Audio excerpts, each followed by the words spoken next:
If you are a minor hockey parent, there's a new locker room policy from Hockey Canada you may be surprised to hear about. It encourages players to now wear their base layer of clothing to the arena instead of changing in the locker room. Hockey Canada says the policy is trying to promote inclusion and that it is based on respecting gender identity, privacy, religious beliefs, and body image concerns. Now, the president of the Halifax Hawks Minor Hockey Association says there has been some pushback from parents, but that the policy is in place for a reason.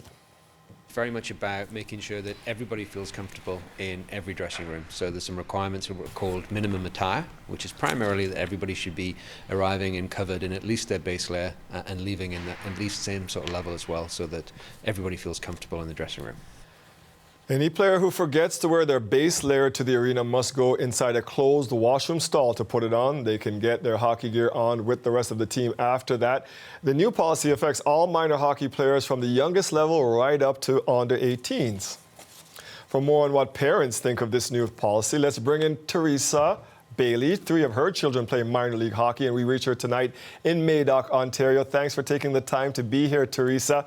Let's start with what you make of this announcement. Well, I think initially it was sort of okay, why did they start here? And you said initially that parents were surprised. I think parents were surprised, and maybe Halifax was ahead of the rest of us, but I feel like now Hockey Canada is playing catch up on a policy that maybe could have been presented a little better because there is a lot of pushback. I understand you spoke to your children about this change. What did they think? Well, my kids can pretty much roll with anything, and I think they understand. Like, no one is against inclusion, but I think the reality for children and young adults is that once you hit high school, you don't have that luxury in school. You don't have that luxury if you're going to a recreational facility. And so I think the question really is, how do you police it? How do you monitor it? Now, you know, some parents have been voicing concerns about this policy. I mean, why do you think that there has been some pushback against this? Well, honestly, I feel like if CBC had not reported it today, I don't think anyone would have known about it. Really? So it's another example. I don't think too many people knew about it. I think people were caught by surprise. So were people doing it then? Like, because wouldn't the clubs have to say, hey, you're not allowed to do that when you got to the rink?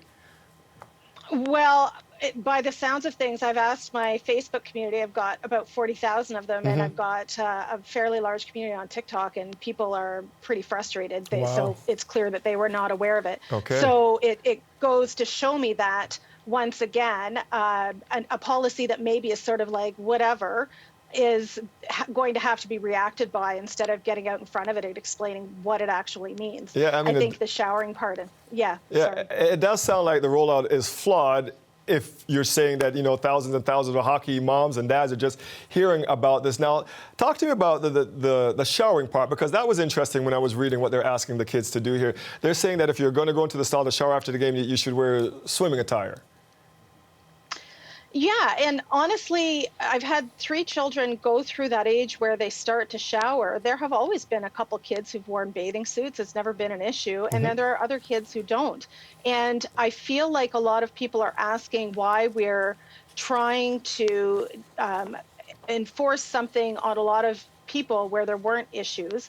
I understand the inclusion part, but they're also asking why there hasn't been more action to actually clean up the behavior so that everyone can feel comfortable prior to this. This is not a new issue. It's been around for a long time. So why this now? Why did they choose this issue? So let me understand this. I guess what you're saying at this point is that this is actually a solution looking for a problem to fix, because you don't think that this was a problem in minor hockey?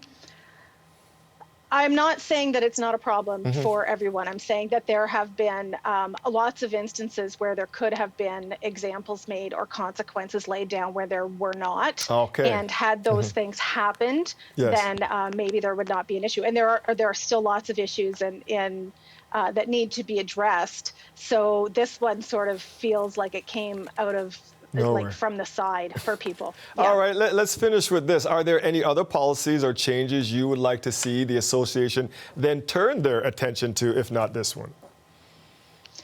Well, again, and I'm not saying that I'm anti-inclusion. No, I'm no, you haven't said that at all, and I'm not getting that from our conversation. No, Yeah. I feel like, though, that some of the questions, some of the challenges have been around the coaches who are in the room. So why has there not been consistently following up on coaches who are jumping from league to league who are causing problems? Okay. Why is there not a registry? Why is there not governance in enforcing some of the consequences for bad behavior that's already happened? Yes. You know, like Ben Teague was a player who passed away at it was a team building event where there was hazing, underage drinking. There were zero consequences for that. Yes. That seems like something where there could have been an example made of what was allowed and appropriate at in team functions. Yeah, I mean, you're saying that if we follow the rules already on the books, that things would be better because there are some rules there. You know, we appreciate your time and your talk on this. Teresa Bailey is the founder of the group Canadian Hockey Moms. You can find her online. She has 3 teenagers who've all been playing hockey since the age of 3. Thank you for this.